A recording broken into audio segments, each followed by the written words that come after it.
Welcome back to the Breakthrough Podcast, Discovering New Pathways. My name is Omar Mohammed, your host, and always helping you to improve and progress in business and in life.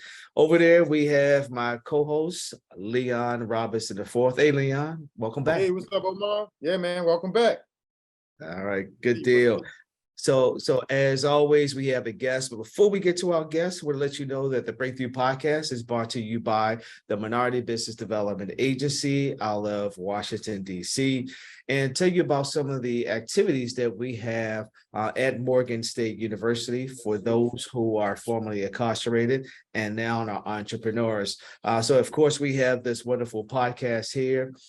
We have a segment in a magazine, in the Return of Citizens magazine, which we write an article and we highlight an organization or a individual that was formerly incarcerated that currently have their own business. As well, we do a Ride University, just no more than 10 minutes of just powerful resources to help those who are on this entrepreneurial journey. We have a meetup that we do on a monthly basis. And we call it a meetup and continuing education.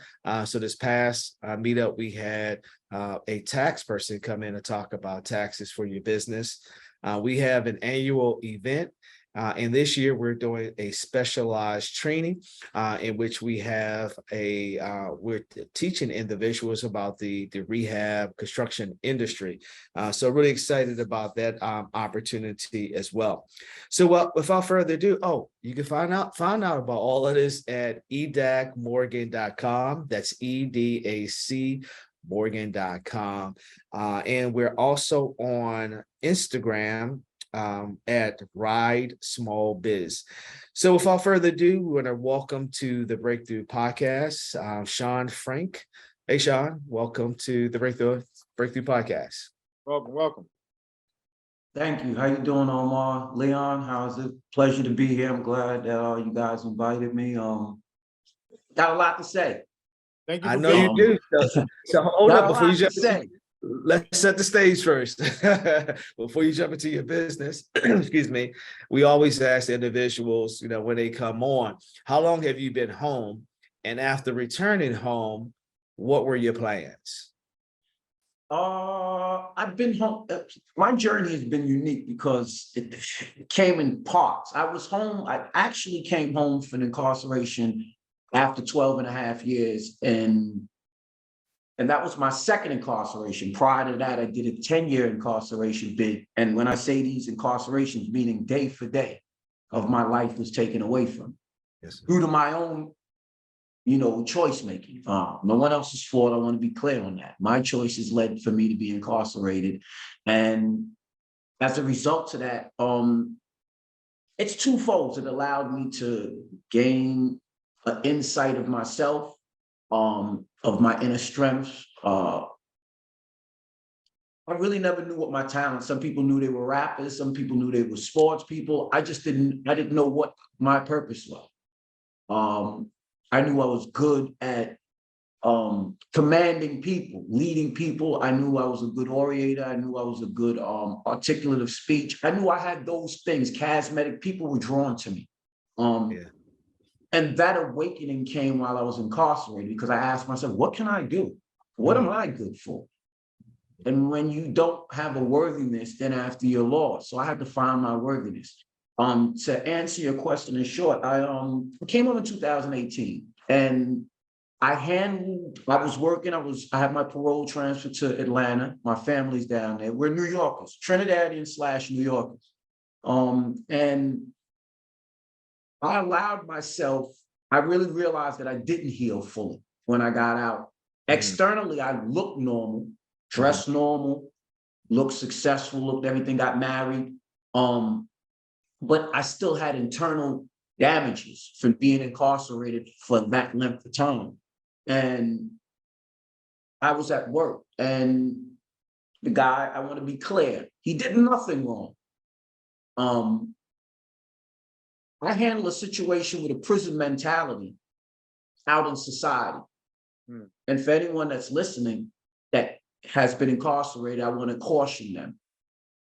if you come out in society with a prison mentality, you're going back in incarceration. You cannot handle mainstream America the same way that you would deal within, because incarceration is a subculture. It's not the mainstream of our society, but it is a subculture of our society. And you're going to go back. I physically put my hands on a coworker, and we know what happens after that. You can't just put your hand on people. I was set. Now, mind you, I accumulated a lot because I was home from 18 until 2020 when the incident happened. And I lost everything in a blink of an eye because of choices. I went back into incarcerated. They extradited me back to Maryland, where God's grace, still, God knows God's a funny God, but he's a real God, because he knew my heart, and he said, hey, before he would sit me down for long periods of time, but he says, no, you got it right this time. You just allowed yourself to, didn't want to process things before you act. And I got extradited back, long journey back to Maryland. And I went through the process, the long journey back, getting booked in, getting processed in, paperwork, all of these things I had to go through all over again. Then I had to wait for hearings for parole and things of that nature. I had to, you have to realize you got to deal with the initial charge. Then you have to deal with the fallout behind the charge. So now when you're dealing with all. We're losing you. There you go. You back. I'm back. You back. Okay, I'm sorry. Okay. When you pile all those things on you, it's a recipe for disaster, because all this is new to me. My default was always the streets. So I don't have that default anymore, because I'm not in the streets, one, and two, I'm not relevant anymore. So I have to reinvent myself. And how I reinvented myself is my brother helped me, and he says, hey, you punched the streets all your life, and I punched the time clock all my life. The difference is I got mine a little slower, but I got it. And the moral of that is the hare and the tortoise. I started off real fast. I had nice cars, house, jewelry, clothes, popularity. I lost all of that. And the hare passed me, which is my brothers. They took the slow, steady route, and I passed them. Life was great. They asked me, could you help me with this, Shawn? Could you do this for me? And I was the man everywhere and in the family. And while I was speeding, they were slowly going along with life, doing what life's supposed to do and being patient. Patience. And in the end, they have beautiful homes in Atlanta, very successful. And these are two men that didn't even graduate from high school. There's three of us. I'm the educated one, not stepping on my brother's toes, but I just want to show people when choice making has nothing to do with who you hang around or whatever. It's your power of choice. And unless someone puts a gun to your head or physically force you to do something, you have to deal with accountability of the choices that you make.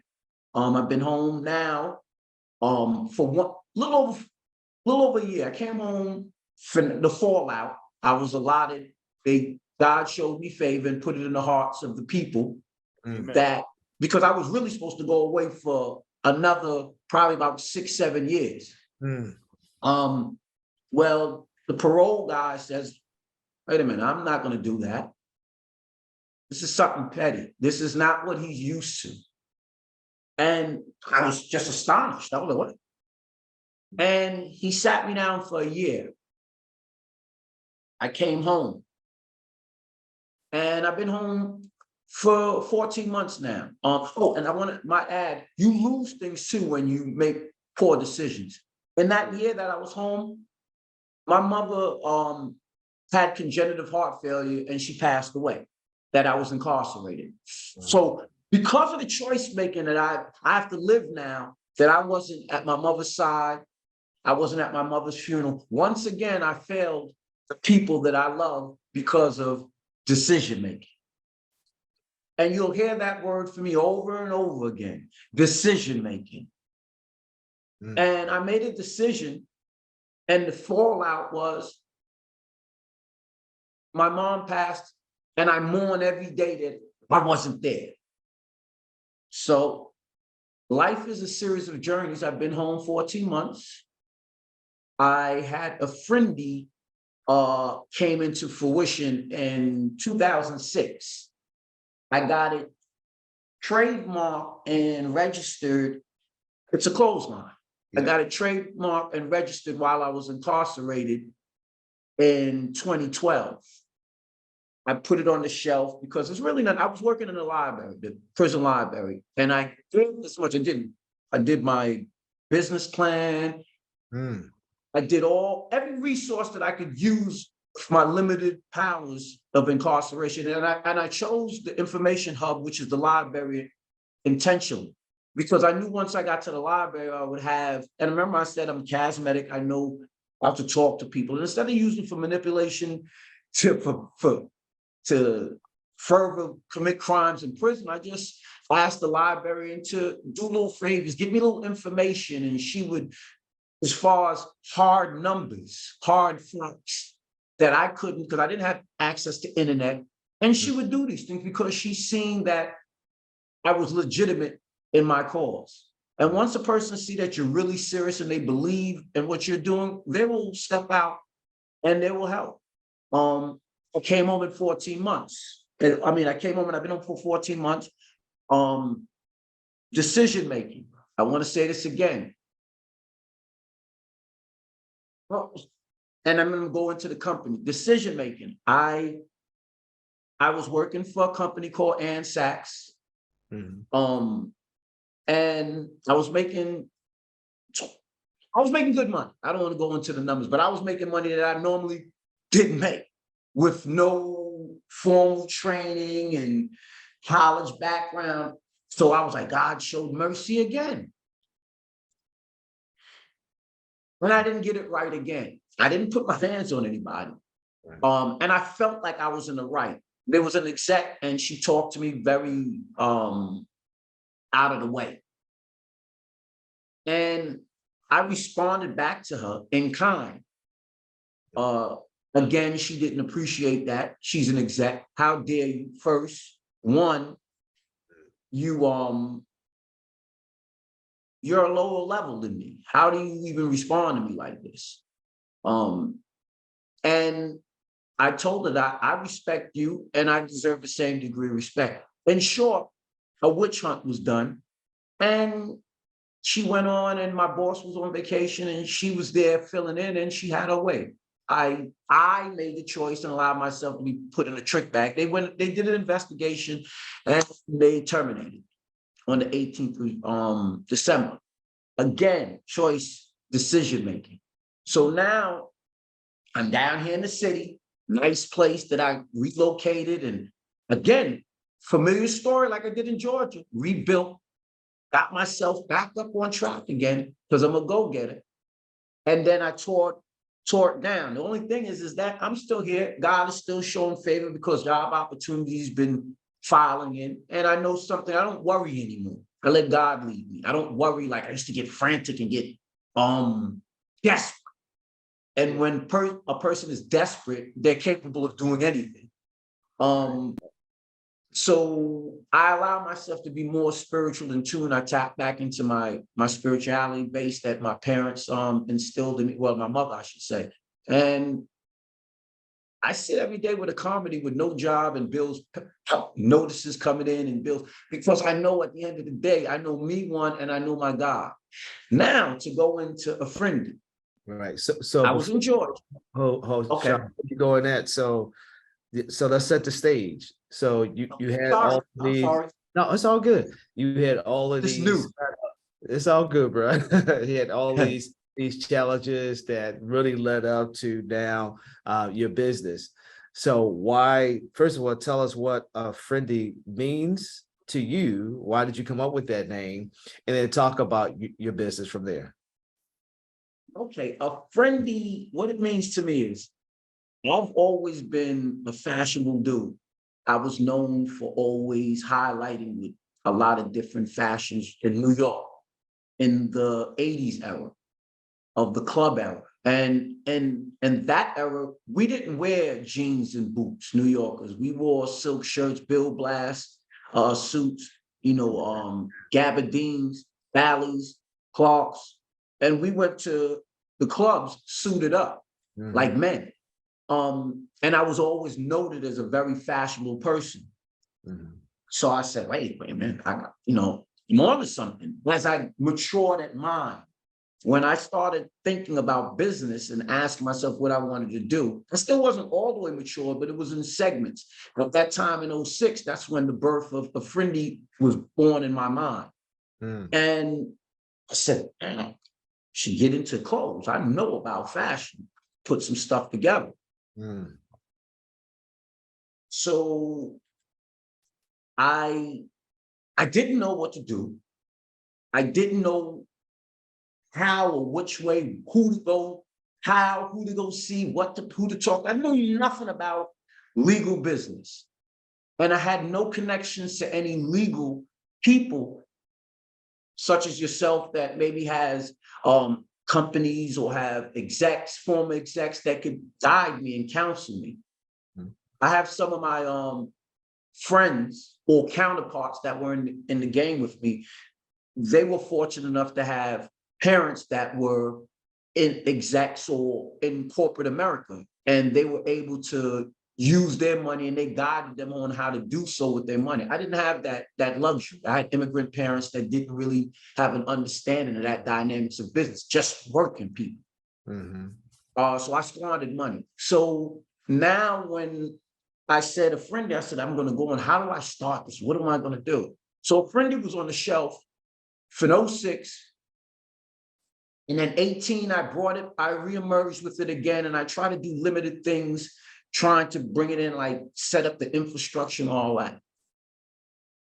Then I went away again. And then I come home now, and funny story, I was in Atlanta for my birthday in October, and this is relevant to AFRINDI. My brother and I, two brothers and I, we went into a boutique and we spent like maybe between the three of us, nearly $1,000.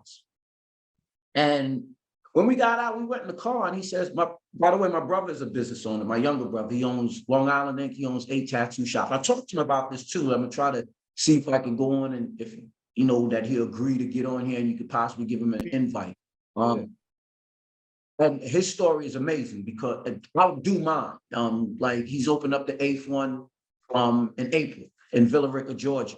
Wow. So when we was in the boutique, we got out, he says, we were in the car. So before he started the car, he looked at me, he said, yo, what is the stuff that we bought? Because we buy, I try not to buy trendy things. I try to buy Black owned. I'm trying to take it back to post-slavery introduction to segregation and the way that the leaders followed back then about boycotting, keeping it, because we're failing as a people.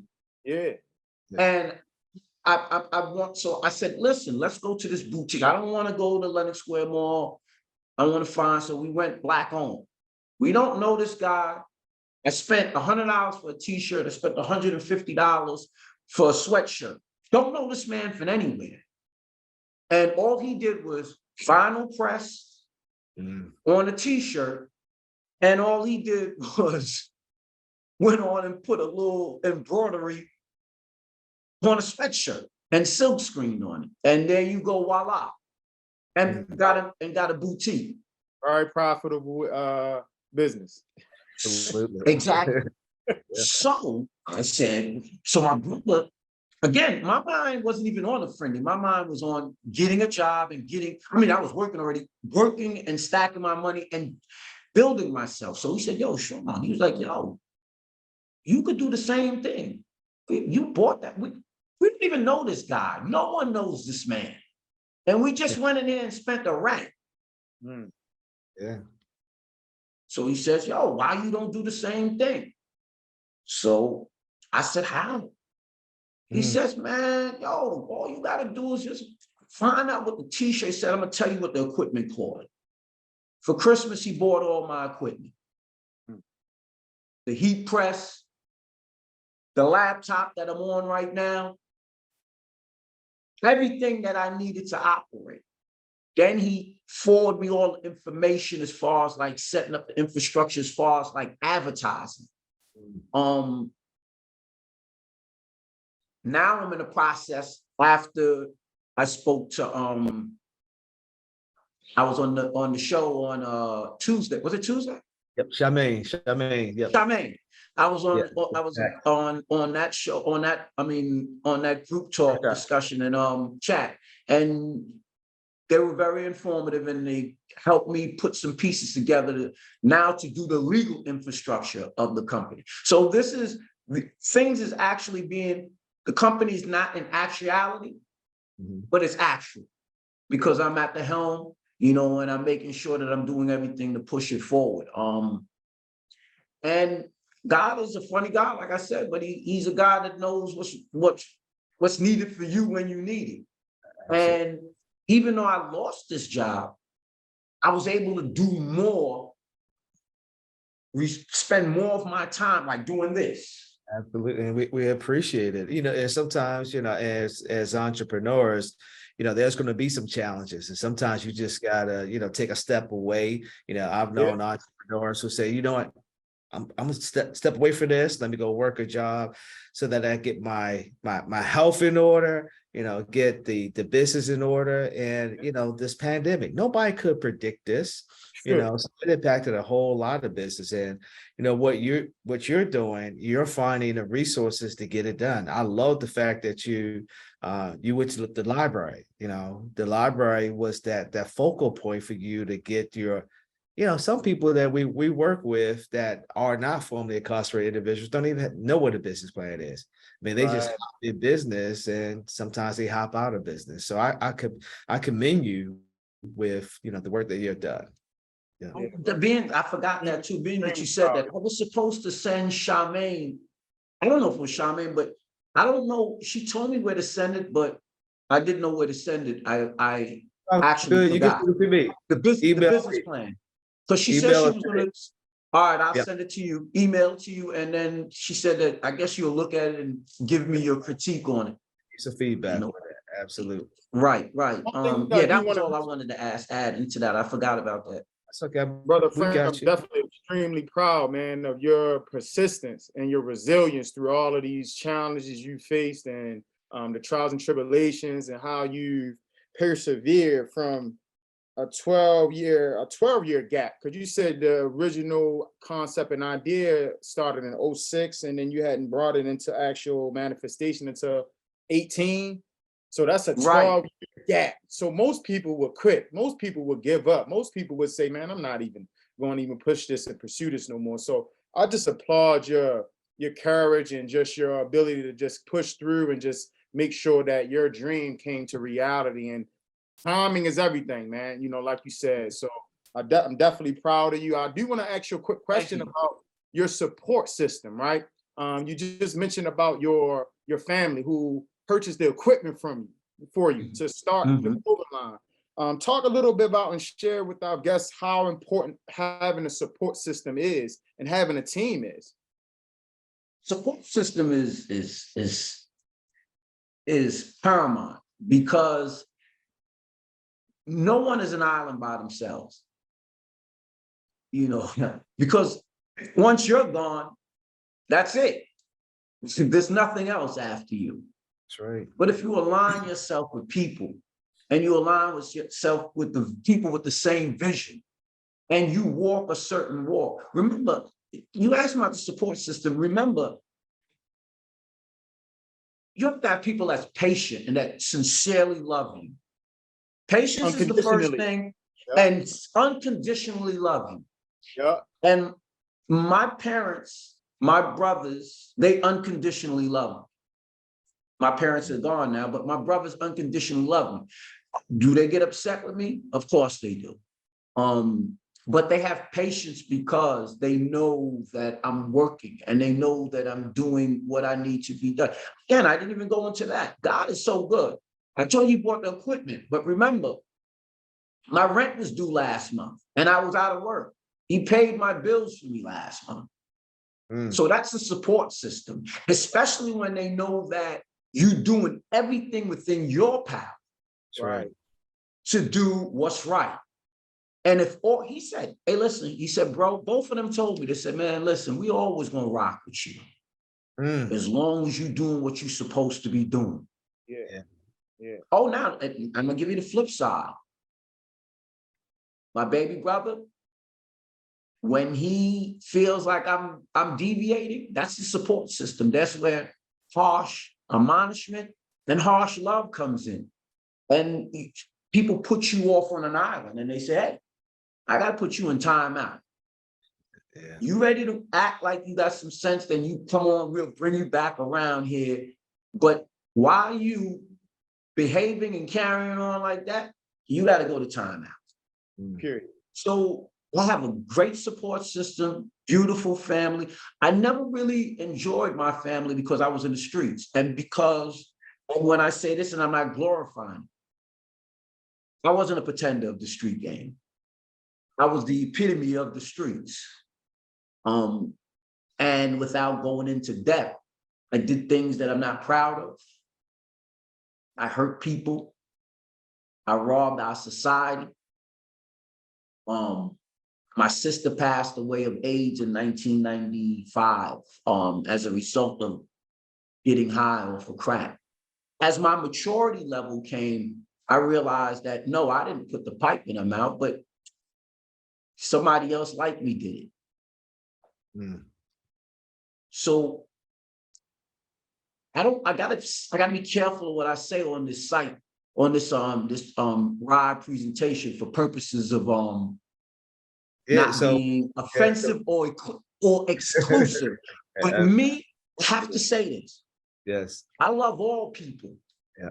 But I'm concerned about my people. Absolutely. Right now. See, everybody else concerned about their people. That's right. And I'm a humanitarian.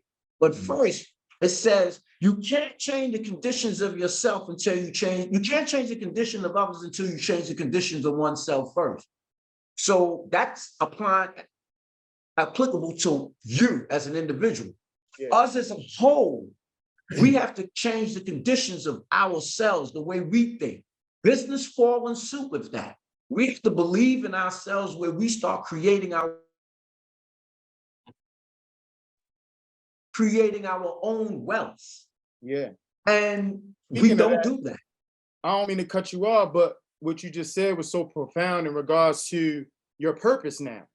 I feel like you going through these trials and tribulations, you recognizing that God still has you here for a reason. And the fact that you mentioned our community and some of the things and lessons that you've learned, share a little bit about real quick about what you feel like our community needs to focus on the most based on what you've experienced. Because you're still here for a reason. God still has you here. You know, you out in the streets, you're not behind a cell no more. You have free opportunity and endless possibility right now for your life. So what would you share to our community, young brothers and sisters in our community that are in that space where it's like, I can go this way or that way?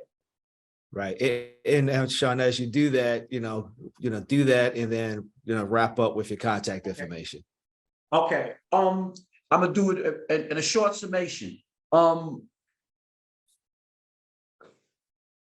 don't want to go through it. I got bullet wounds, I got jail, I got prison reports, I got all the information. If you want, I'm gonna give you this, to give the information. So anybody got any questions about prison, you may be the author of business and everything of higher learning in society. I'm the residential author of Incarceration, sad to say.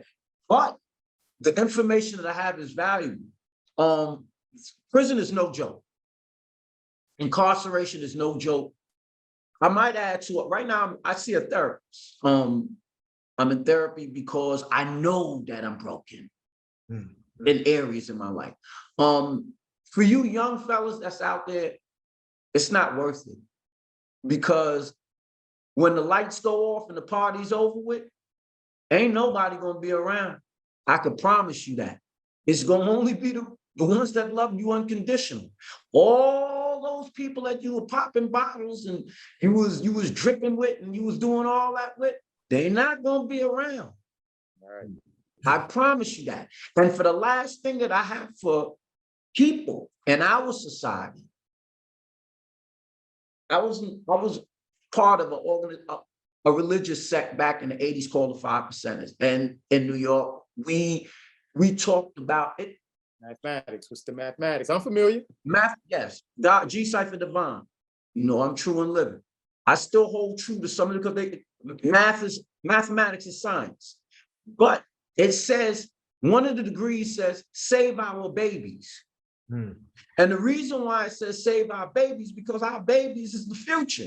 See, we can't go to the future to save the future, which is us. We're dying off. We have to go back in the past and deal with our babies and build them up so they can make a better future.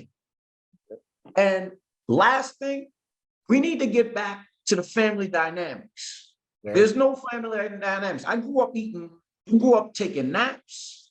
I grew up eating lunch. Yeah, that's right. Coming in for lunch. I grew up eating at the table with my parents and my brother. Boy. Bring it. There's no more of that. There's no unity, and we're getting further and further of human social interaction. One thing about me, I'm not texting you. I want to talk to you. Yeah. And that's what I could offer to anybody. Anybody have any questions as far as in regards to anything? I could be reached, Shawn Frank. I could reach that excuse me, sorry about that. I'm kind of nervous. Good, man, you doing good. It's S. Well, let me look it up. I have several emails. I want to give the one that. Hold on 1 second. We're going to reach out. Here it is right here. My contact email is Mr.A. Frank, as in my last name, 88@gmail.com. Give that to him again, Shawn. Give it to him again. It's Mr. Mr. Dot A as in Apple, Frank, 88@gmail.com.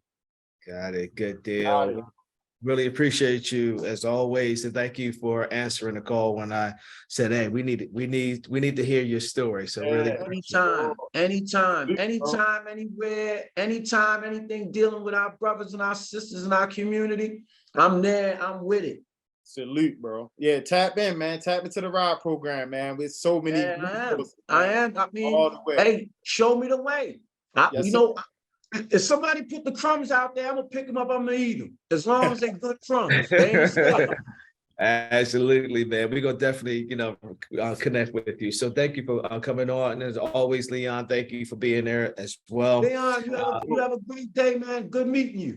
Likewise, bro. Much respect, man. Proud of you, man. Thank you, brother. All right, y'all, until we meet again, continue to discover new pathways. Don't forget, you can find past episodes of the Breakthrough Podcast at edacmorgan.com. That's What is it? EDAC, EDAC Morgan.com. So edacmorgan.com, and just click on RIDE and you'll see all the activities that we have. Until then, continue to improve and progress. Peace. Take it easy. Peace.